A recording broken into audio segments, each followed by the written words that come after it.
I'm home. This to me means I'm home. And that's kind of why I asked for this spot, because I grew up on this lake. I've been on this lake with my grandma many times. I enjoy being out here as often as I can, to just come here and sit by the water and think about those days when we did have our trees. You can see all the different types of trees that are in here. They're neighbors. They're a community. You sit long enough, you can hear that, you can hear the trees, you can hear all of it, and it just flows right into you. These trees serve a purpose besides beauty and singing along with us and talking to us. They're our lifeline. But if we're really being mindful about the future, instead of just saying it but doing it, I think that's what we're doing with this project is we're thinking ahead, and we're being deliberate. We're making plans for how the forest will look and what we're handing off to my children, to my grandchildren, and to our relatives and our friends in this community. And that's really powerful, I think. Badasige indigo, Mikasi Indude, Mioma Popushko Manitiga in Chibayan. So my name is Badasige, I'm Eagle Clan. I grew up here on the Fond du Lac Reservation. I'm the Natural Resources Manager now as an adult. And this carbon program is something that's near and dear to me as a tribal member. I'm 53, so I've seen some things change, but certainly not, the kinds of changes that happened, say, when our reservation was first established. It was old growth white pine, it was a different environment. And then we're adjacent to a paper mill. And so for a long time, the forests here were managed toward that industry. And as we've grown as an agency and as a community, as a nation, really, we've kind of taken back the direction of our forest and steering it toward resource uses that are important to the band versus what's important to an industry. It's important to know that, historically, the federal government recognized tribes as political entities, as distinct political entities. And our ancestors had enough foresight to want us to have access to the land and, continue our cultural way of life. So when I think about the forests, I think about how important it is to maintain that relationship and to maintain the forests as they are, because there's a reciprocal relationship. The forest gives us things and, we protect it in return. There's a lot of knowledge and medicine here, and connection and community. Everything around us takes care of us. We rely on everything. We rely on everything to survive. A lot of people don't talk about the history of policy and how it was harmful. There was a lot of harmful policies that were made to tribal nations, indigenous communities, that stripped their way of life, stripped their cultural identity, stripped their connection to the land. And so it's really, really important that we reclaim that narrative and that we continue to restore and protect the forests. Because what makes me passionate about this work is that, I want to leave it better for the future generation that's coming after me. I want to take what we have and reconnect and reclaim and restore so that the future generations can have a better connection than we had. Back in around 1850, this was before the Treaty of 1854, there was a movement in Wisconsin, Minnesota, Michigan, where they wanted to move all the Ojibwe bands west of the Mississippi River. The Ojibwe bands at that time, they were opposed to that kind of direction, and they wanted to, so they sent a delegation led by Chief Buffalo to go see the president, to go to Washington, D.C. in 1850. Chief Buffalo met with the president. They eventually came to agreement that they are going to keep all the Ojibwe here, but they're going to establish reservations, and that's how the 1854 treaty was created. And when they went to Washington, they also carried this message, a symbolic petition here. And what this is about is represents Lake Superior. These are the wild rice lakes, and these are totems or dotems of all the clan members that went with Chief Buffalo to the DC.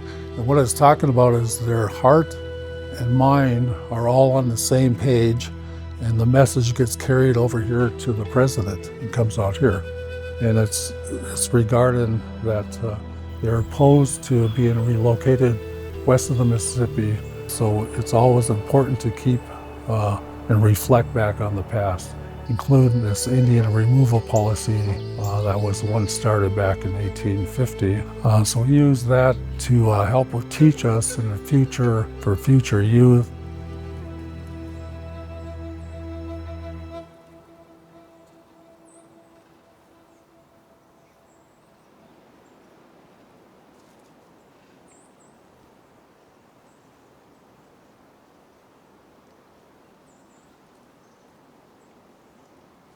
The carbon sequestration project was conceptualized as bringing in money to buy back land on the reservation, which was taken by several means, whether the Allotment Act, over the years, several different acts that the government had that took part of the reservation. We first analyzed 43,000 acres, and at the time, I think the credits were only like $48 a credit.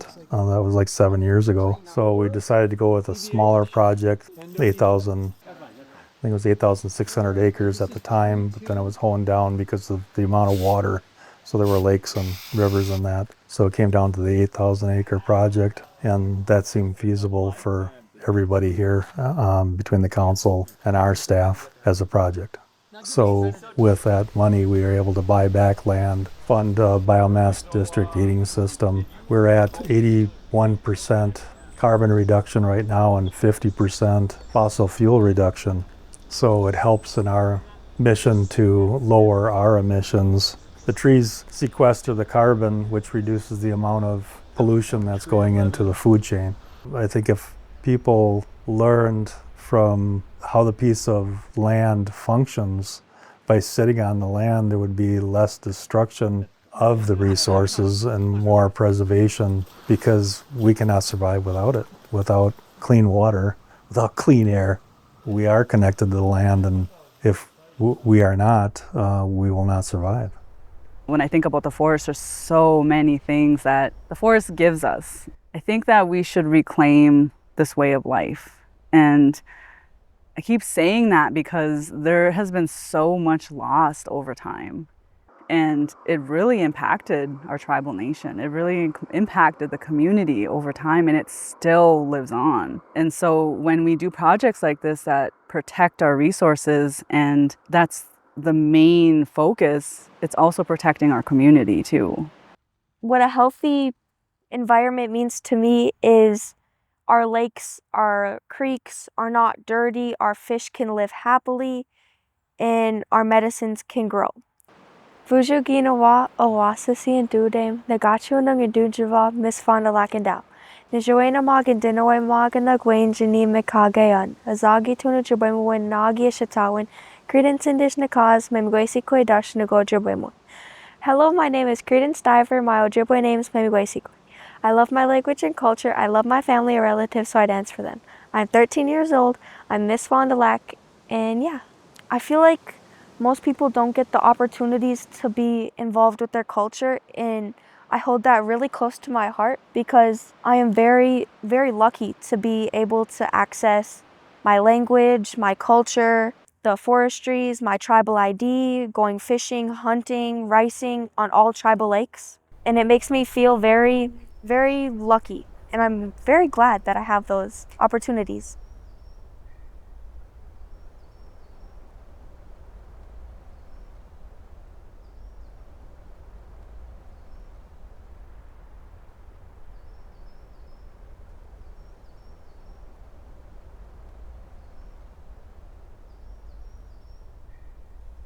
You know, my family's story of finding our way home and being connected to this place is really circuitous and crazy and wild, and we didn't get to grow up and participate in our cultural activities. So harvesting Manoomin was one of the very first things that my mom was able to teach me.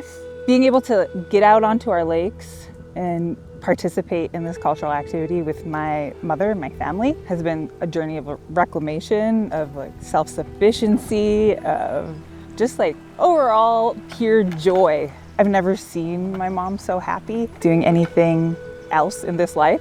And when we're out on the lakes, she's just like light and in this place where she belongs. So the rice called us here. Like the story of Manoomin is our calling home. Our prophecies and our migration story all lead us to the place where food grows on water.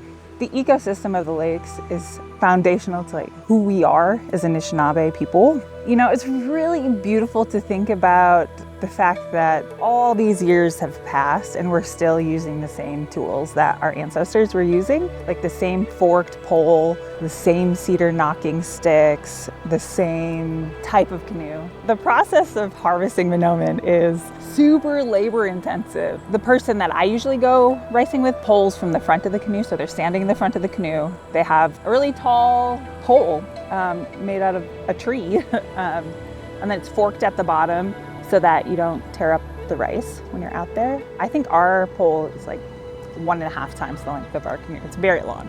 And then the person standing in the front of the canoe kind of walks their hands down it, pulling through the lake, pulling through the rice beds in the lake. And I sit in the back of the canoe with knockers, and they're 2 cedar sticks, roughly 3 feet in length. And you kind of, you know, pull the rice in, tap the rice off, pull the rice in, tap the rice off.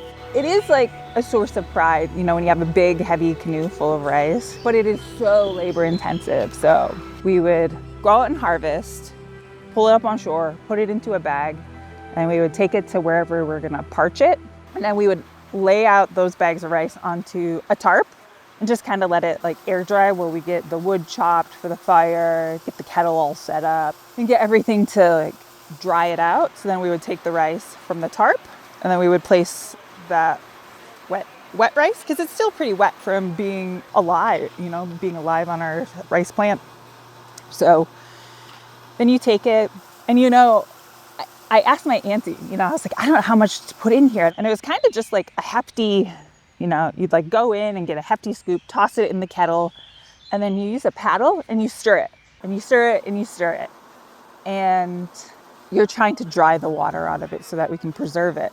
After the rice is all parched, stirred in the kettle, dried out, we transfer it to a bag, because most of the time we're finishing it right away, and then we put it into a threshing machine, which is essentially a drum with rubber paddles that kind of tumbles the rice around and separates the hull from the rice itself. And then there's a fan that blows the hulls out. And it's really beautiful to actually watch in person, because it's like raining rice hulls.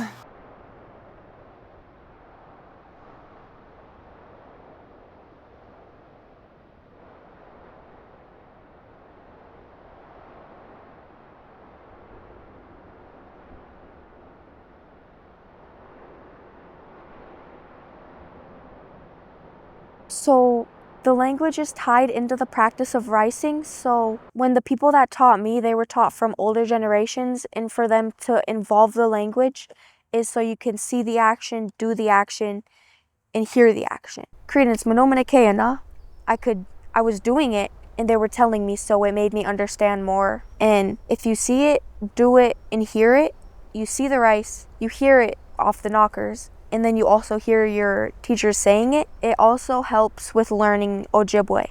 Yeah, and then you yelled the action, what you're doing back, and then you would ask them, Gindush, like, are you ricing too? So you just add Gindush, are you too? It's such a big full circle thing of harvesting rice, being out on the rice. It's providing home and food for the animals. And it's just like such a bigger story than just the food on our plate. I feel like I'm timeless when I'm out there, you know, with my knockers, just putting rice into the canoe, like in the same way that everybody before me has. And I really do feel connected to that and to that responsibility. Our family forever has always harvested rice, wild rice. And my parents and their parents and their parents have always harvested wild rice.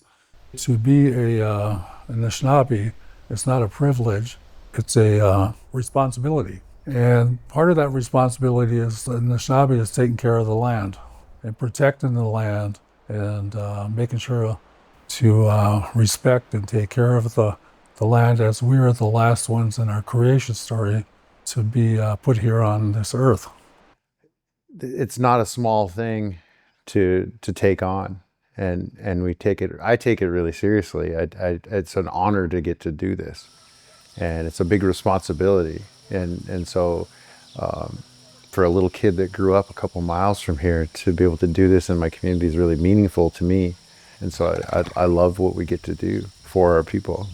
For instance, this agency has all of these specialties, all of these really gifted people, and we're all stronger in the world, but here on the reservation and in this agency, we take all our gifts and we weave those together. A strand of anything is much stronger when it's interwoven with those others, and that's kind of the basket that we look at that this agency makes, and that we hope that we care for the gifts that we have in this community. If climate change impacts, the reservation, we're stuck in bounds. We have a reservation boundary, and if that forest moves north and the animals move north, then, our access to our treaty resources are, challenged, and it makes it more difficult to continue our way of life. All these things are gifts, whether it's the wildlife, the fish, the berries, the rice. Those are all gifts. Those are all things that we hold like near and dear, because those are the things that gave us life. And my philosophy that I've been taught as a kid and as a young adult was that those things made my life possible and the life of the people that gave me life. And so our job as humans is to speak up or do things on behalf of those that don't have a voice or don't have legs or don't have hands. We lend our strength back to them because they've lent their strength to us.